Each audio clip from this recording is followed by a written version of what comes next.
Terima kasih atas waktu dan kesempatan yang diberikan. Sebelumnya saya ingin memperkenalkan diri. Nama lengkap saya Veronica Yuliana Kuta dengan NIM 08324009. Baik, di sini saya akan menjelaskan materi yang berjudul kehidupan pribadi dan kepribadian anak. Di sini ada 3 materi. Yang pertama, kehidupan pribadi. Yang kedua, kepribadian anak, dan yang ketiga, kepribadian yang sehat. Baik, yang pertama kita masuk ke kehidupan pribadi. Pribadi dan kepribadian. Yang pertama, pribadi atau bersinonim dengan kata sendiri. Sendiri berasal dari kata diri. Diri digambarkan sebagai jumlah keseluruhan dan segala yang ada pada diri seseorang, yang di dalamnya terdiri atas tubuh, perilaku, pemikiran, dan perasaan. Yang kedua, kepribadian. Kepribadian berkaitan dengan ciri-ciri watak, susunan unsur akal dan jiwa yang menentukan perbedaan tingkah laku antara seseorang dengan orang lain.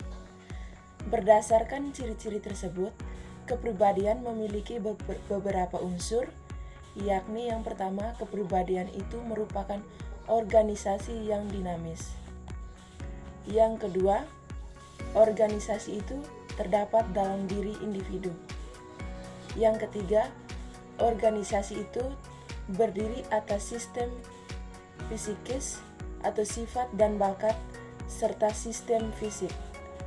Yang keempat, organisasi itu menentukan cara penyesuaian diri yang unik dari tiap individu terhadap lingkungannya.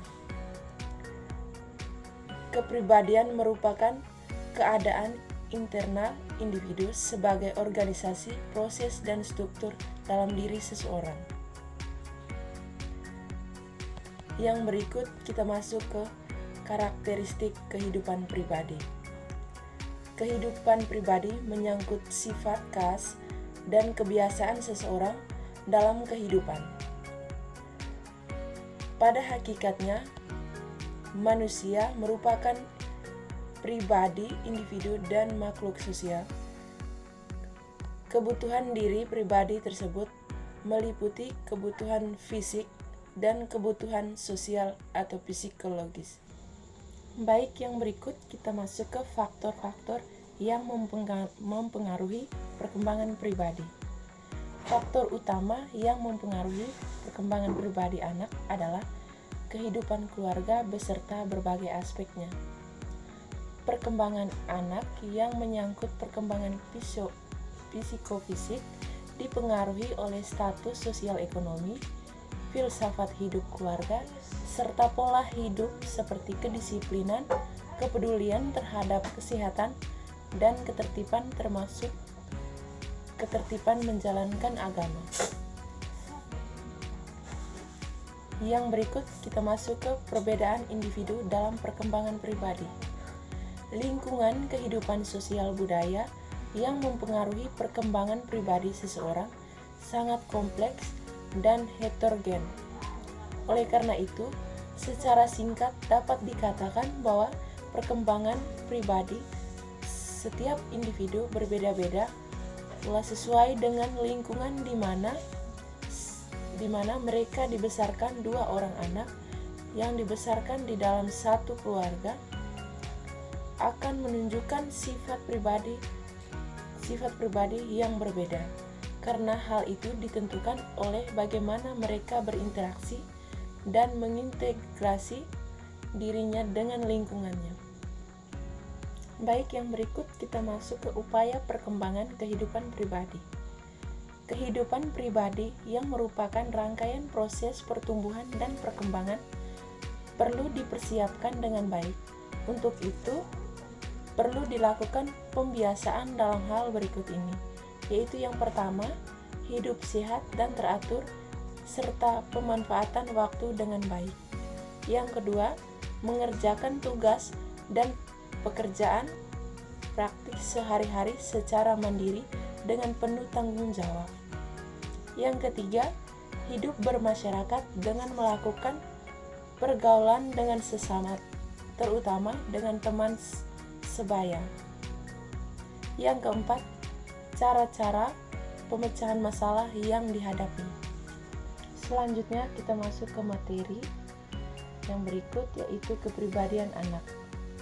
Kepribadian adalah keseluruhan sikap, ekspresi, perasaan, temperamen, ciri khas, dan perilaku seseorang. Di sini ada aspek-aspek kepribadian, yaitu yang pertama, karakter adalah konsekuen, tidaknya mematuhi etika perilaku, konsisten, tidaknya dapat memegang pendirian atau pendapat. Yang kedua, temperamen adalah disposisi relatif seseorang atau cepat lambatnya mengenai reaksi terhadap rangsangan-rangsangan akan yang datang dan lingkungannya.